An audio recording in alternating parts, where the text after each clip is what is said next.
Hello and welcome to Life's Like That, the podcast where we talk to people on their journey and call out the second chance hero in all of us. I'm Talie Starr. Thank you so much for joining us, and we really hope you enjoyed this episode. Today is Human Rights Day, and it marks the end of violence against women's 16 days of activism. And it's important to reflect on people with a disability because they are twice as likely to experience violence from a carer, from a family member, from a health professional. So much systemic abuse that is faced. And it's not just them, it's their animals that are also impacted. So as we think about human rights, let's think about the rights of people with a disability. December 3rd was, in fact, International Day of People with a Disability. It's interesting, there's debate all around the world at the moment about what are we going to do with people with a disability? Let's change the Discrimination Act. Let's take away pensions. Let's reduce funding. People with a disability are just as important as everybody else. If we understand that living with a disability is part of life, we can actually see us as a whole society. And when we include all people, we are the most functioning and healthy societies. I love that in the Aboriginal community, they really embrace people with a disability. It's not seen as something that's out of the ordinary. Let's all of us do that. Let's think about what it means to have a disability. What it would mean to not have access to your own apartment, or not have access along a pavement, or not have access to a building. I've been to places where I couldn't actually get into the event that I was going to because the lift was broken, or because they hadn't told me it wasn't an accessible building. When we think about shutting off part of our humanness, when we think about people with a disability, then we're really shutting off all people, because what we make good for people with a disability also makes it accessible for everybody else. Like when you've got a ramp, you also can take a pram up.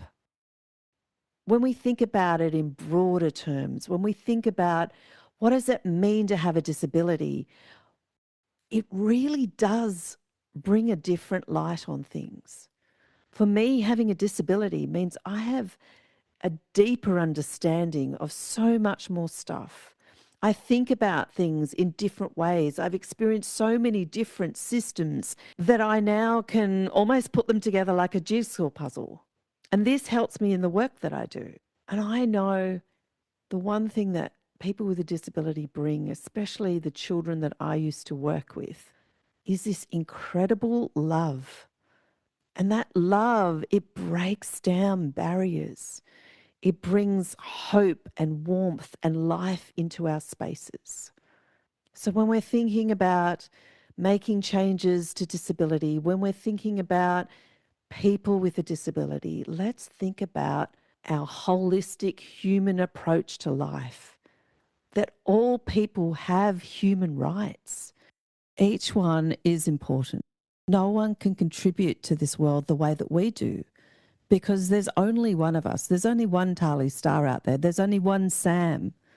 And each of the qualities we bring can't be replaced. And we so often think that we're replaceable. Like if we disappear, people won't notice. Sure, they might find another friend or another colleague or whatever it is, but they won't be who you are. And they won't bring that uniqueness and that specialness into this space. I really love the work that Dylan Alcott has done to really expand how people are viewed with a disability. I love that when I turn on an ad, I can see someone with a disability on that ad. When I watch a movie, there's so many more movies about people with a disability and how much more they can do than we think that they can. And I'm not saying we should push everyone to do everything that we think they could, but it's about finding what they can do. Because the more we can see people in society that have a disability, the more it becomes part of society. And the more we embrace and accept each other. And I think for so long we tried to hide people with a disability away, but that just really seeks to isolate and limit our view of humanity. So I really want to encourage us to keep thinking about this subject. Think about, how am I being more inclusive? What am I doing? How am I speaking to people with a disability? Do I even speak to them? Do I think when these political issues come up around people with a disability that they don't deserve it? And why is that? Because don't all people deserve a good quality of life? I know I believe that. So let's keep working together to ensure that we have a great view of people with a disability as part of our whole inclusive society, because when we work together, we're very powerful. I hope you enjoyed this next part of the interview. It's so great to have you with us, Sam. Hey, Talie. Thanks for having me here today. So I wanted to just get to know you a little bit. So you're working in the disability sector. When you look back at your young self, what qualities do you think that you had you can look back on? I think caring and like just having like that basic empathy that I won't be in the same situation as them. I potentially might be, but like to be able to think how they're feeling. Yeah, I think the basic empathy I felt that was very helpful when starting out in like the disability space because most people don't need like they need the supports, yes, but most of the time everyone just looking for someone that can see where they're coming from. They don't need sympathy, they need more empathy. And Yeah, so, that's so yeah. true. Yeah, I know. Something I think that is so misunderstood, like Yeah. sympathy really takes away someone's autonomy, really. Yeah.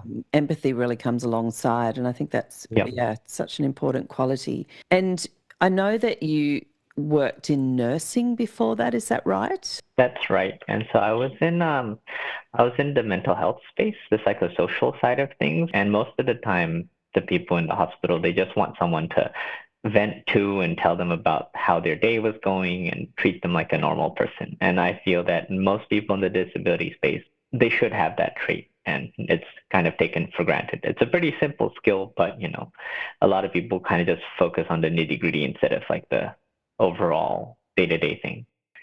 Yeah. Yeah.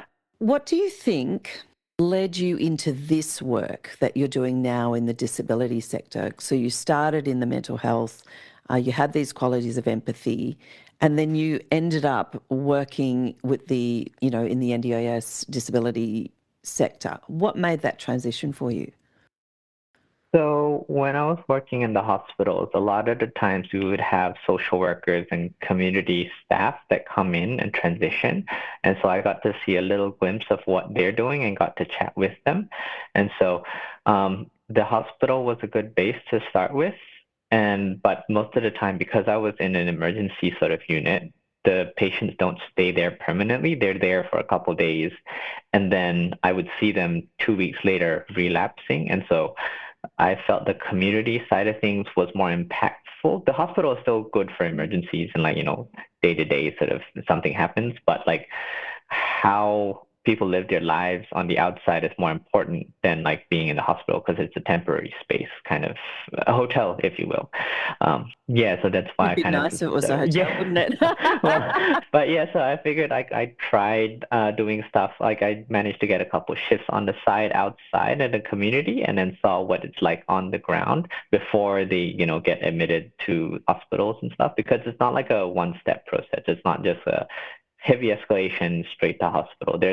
A lot of the disability space and health in general, there are increments. It's not something where it's like depression. You don't straight away happy one day, depression the next day Yeah. because it's a progressive step and it's not always obvious. Yeah, that's a really important thing that you've raised there, that it isn't just something that comes on one day, it's progressive. And I think we often have the misconception that, one day the person was fine, the next day they weren't. And often we miss those signs. And I think that's something we also miss in the disability sector too. I mean, at the moment, we're trying to change things all around the world. Like the US is trying to change their laws around discrimination and accessibility, and the UK were trying to change their laws around trying to support people with a disability. And Australia now is trying to redefine the NDIS, which I think personally is starting to cause a lot of stress for people in the sector. We thought that we'd worked so hard to get, this system that was going to work for people, that was going to change lives, and it has. And then we've now demonised people, and it's like the people with disabilities they're taking too much of our money, and we're failing to see the benefit of supporting people with a disability. Do you have a view on that at all?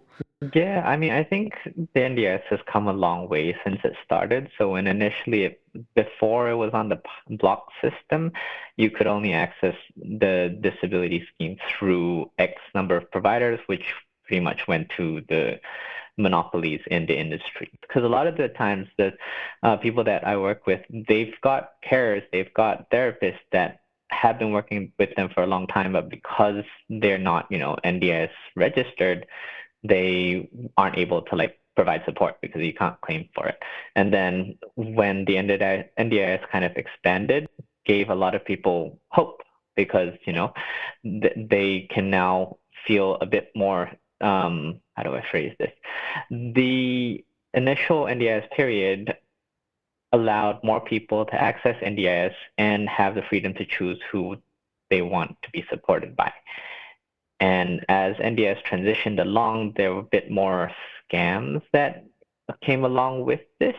With open sort of system, there were more areas that other people could exploit. And so NDS is slowly trying to claw back some of it because it's a blanket policy. More good people trying to use the system for good are affected than the people trying to abuse the system. Yeah. And so that has limited quite a lot of the initial freedoms that NDIS promised. And so in theory, the changes are good, but in practice, the people that were going to abuse the system anyway have measures. And so that's kind of the people that were using the system legitimately are feeling the pinch. That's the difficulty, isn't it, though, when the government's trying to capture the small percentage of people, and it's usually not the people using the system, as in the people with disabilities, but external bodies. And they make these changes that drastically impact people with disabilities. And then I think that means that people with disabilities don't get the quality of care that they get. They don't get to be supported and encouraged in the way that they need to be. What do you think could happen to make this better? It's a very good question, actually, because I assume the policymakers have been thinking about this all the time. Having a clear guideline of what can or cannot be claimed instead of ringing up the NDIS and having one operator say, yes, this can be claimed, and then a little bit later you try to ring again or somebody else rings and say, no, that's not claimable. It would be nicer to have clearer guidelines that aren't changing, or if there are changes, at least have some discussion of if the changes are beneficial for the greater majority. It's just if we're trying to say everybody is trying to defraud the NDIS, and only 1% of the entire thing, it's not fair for the other 99% of people that are actually on the NDIS, and it's doing them a lot of good. So I think the difficulty is it's a system that's doing a lot of good for people, but the way that the government have been approaching it have unfortunately put people who have a disability in a space where we've changed the narrative that people with a disability have equal access to work, life, toilets, pavements, everything. And we've taken that and then we've gone to a system that's starting to put them in the frame of you're using too much money, you're taking so much away from us. And I think that's one of the difficulties that I think people with disabilities are really struggling with. We had a minister who was coming into power saying we're standing with the people, and then with the other hand it was taking away from the people. And I know they were trying to make changes that were good. I think that they lost sight of the people that they were actually trying to support. Yeah, I think because everybody is going to get to a certain stage where you'll need help. It doesn't have to be like disability. People with disabilities are just affected earlier in life. But if you think about someone that has that experience and you've seen how much care and time it takes to look after them, you'll feel that the NDIS is definitely be beneficial. And so the media has portrayed a lot of negative side of things, and I think that's why it's good that you're kind of trying to disassociate with the negative side, mainly because it's kind of keeping it real, right? Like, if you're in the disability space and you know the people that need help, you're not going to say they're trying to, abuse the system, because they're the ones that clearly need help. Like, it's, if you turn 75 and, you can't hold a spoon without a lot of extra devices, then you'll feel that the devices are necessary then, right? So it's about thinking about not so much now, but like what might happen. Yeah, I really love the way you frame that. I think that's a really beautiful way to look at it. Like, at some time in life, we're all going to need some support. We're all going to Yeah. need some help. And if Yeah. we're framing it like that and thinking about that and Yeah. setting all people up to be able to receive that help when they need it, it really does change the way we view society and what we're trying to do. So if you were to think about what you think people might like to hear or know to help them to navigate this, what would you say to them? Sometimes it's a bit hard to like keep up on top of everything because they release the news really quickly. The best way I feel is to get yourself a community. You have one piece of information and you share it with two other people. Those two other people now know what might potentially happen, which they didn't know before. And so if you have a collective group of 100 people each having different information. So for example, and last year, NDIS was saying, we're not going to continue with funding art therapists and music therapy and stuff, but they got the various associations involved, and everybody basically said, hey, it is beneficial because, it's a registered therapy, but it's not kind of the mainstream things that people think about. It's not physically, you can see tangible results. Yeah, it's not like I've broken my arm and then I put a plaster on it and heals. It's a more internal shift that happens for people. I feel that was like really an important shift because a lot of the time, the physical side of health is prized over the mental side.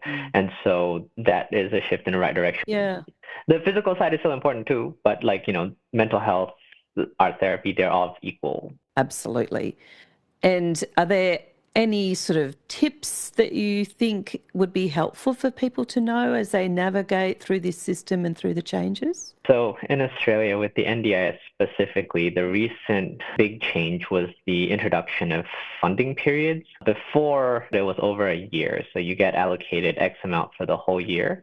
But in the new system, it's broken down into quarterly releases of funding or monthly, depending on how the plans are set up. So budgeting becomes a bigger concern. If you have funding released every 3 months, that kind of, you need to budget so that you don't run out of funding every 3 months. And so it'd be good to have a chat with support providers that you're working with to say, hey, it might be a good idea to like budget a bit better instead of exhausting the funding, like because the invoices aren't able to be paid. Yeah, I think this is the tricky thing for me because your disability isn't a steady thing. Your health isn't a steady thing. Myself, like multiple surgeries over the years, which takes time out of when I need help and then I need more help after. Do you think there's something that we could maybe say or do that might help that? Generally, it's better when they have like kind of reviews and asking for these funding periods to ask for initial bump. So you can ask for like a larger funding at the start to like save for reports or like, additional funding to set up the whole system. So generally better to like kind of ask about like whether they're able to set aside additional funding in the initial period. Obviously, it's really hard to do because what happens if your needs change over that period and the reviews take a bit longer than kind of expected because of the backlog. That's great. Are there any other tips that you can think? Requesting more funding at the beginning might be helpful. So generally, it's helpful to get all the reports and stuff that you need for the review and interview, mainly because they don't always read it because they might be the same report from last year that they feel, but it generally isn't. If you have the reports, there's more evidence that the planners are able to add funding to the plans and stuff. And also understanding how your plan works is definitely very beneficial. I'm sure there are like a lot of services and consultants that can like answer general questions about how to use your plan. I've heard of some participants that they weren't sure that certain services were allowed in the first place, and so they went through like 6 months of not receiving that service. And then once they did, it helped them immensely. So it's better to ask the questions up front? Yeah, you should err on the side of being annoying and asking all the questions. If you ask more questions, there's a higher chance that the planner doing the thing might not even consider those questions. And by you asking the questions, will have like, some thought process on their side that, oh, maybe this person needs this side of things. I didn't think of that, which is definitely helpful because the planners are busy and stuff too, right? So they might not always be 100% focused. So asking the planner in the review time or any time? So most planners will only accept questions during the review time. And then, but in preparation for the review, it's probably good to like ask people on what other suggestions that might be beneficial for your situation. So if you're on Facebook groups or other consultants, plan managers, support coordinators, they're the ones generally are very helpful, helping you understand your plan. You can either use your plan for or what they can suggest that might be helpful and beneficial for you in your situation. A lot of people are scared and they're struggling and they're really worried at this time. I think that's happening around the world as as people try to change different people's views on disabilities. Yeah. What would you say that would help people to feel more comfortable and less scared? So over the past 7 years, technology has come a really long way. There are so many new items that I see that I would not have seen 10 years ago. So as we progress and it might seem dark now, but there will be a tool, what you're looking for that helps you. Yeah. So look for the tool that will help you to feel a bit more comfortable, a little bit safer.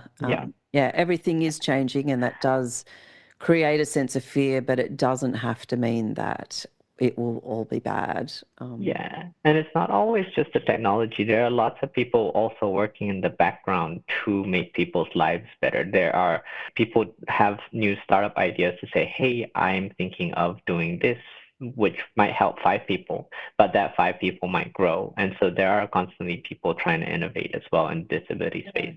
The more we're here, the more life is supposed to get easier. And it is getting easier because people are trying new things and, the new things may not always work, but that inspires other people to create new things too. And constantly that cycle of innovation it's definitely like looking up.